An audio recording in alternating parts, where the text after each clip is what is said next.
My name is Himani Patel, and I am the president of Oxfam America, University of Idaho.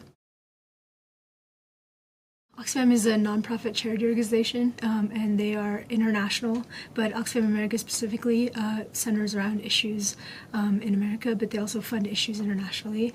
And it's a 501c3, which means they are tax-exempt organization. So it's an established organization since the 60s. In South Sudan, there's 3 million displaced people, and most of the people don't even go international. Most of the people are in that area in Kenya and Sudan and Uganda and these countries are in that region. In Syria, I think there's more than 2 million people displaced, and in Yemen, currently there is 1 million displaced for sure, and there's multiple people that are internally displaced as well. So there's a lot of huge crises. So what Oxfam tries to do is, because most of these people can't go internationally, come to places like the States or go to European countries, Oxfam tries to provide sanitation services, healthcare, just public health services, daily basic needs or daily living standards for people in the camps. So some of the causes of displacement for refugees, they all differ according to nation. But for example, in South Sudan, it started with the civil war, and right now there's government and insurgent groups that are fighting.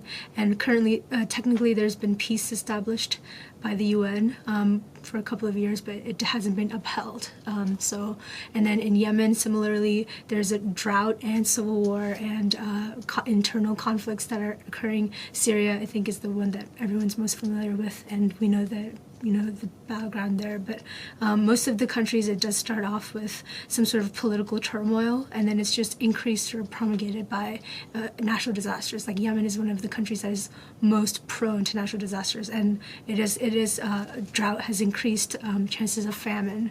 And I'm sure maybe you've been seeing that recently in the news, that there is a famine occurring right now, which in this day and age, actually all famine technically is man-made in a way, and it can totally be there's no reason for famine to exist in this day and age. So first, to really see a change in the refugee situation globally, I think internationally, governments need to come together through organizations like maybe the United Nations and come together towards peace agreements, but also enforcement. Because, like I said, in Sudan, there has been peace agreements that have been drafted, but they aren't enforced. So it just accelerates the situation. So we need some sort of enforcement on an international scale, and it needs to go beyond maybe just say sanctions, because sanctions don't always harm the government.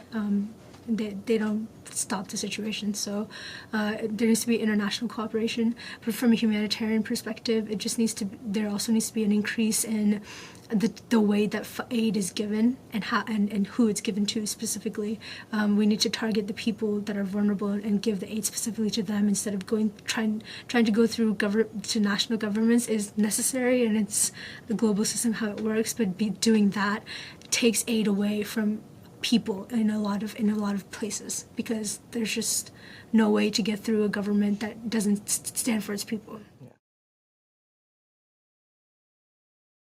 So we have two events that will be happening in the same day. So in the morning at 9 a.m. we'll be having a 5K run, and it'll charge a $5 admission fee, and all of the money, the proceeds, will be going to Oxfam's refugee campaign, which goes into funding sanitation projects in Syria, Yemen, and South Sudan, and Iraq.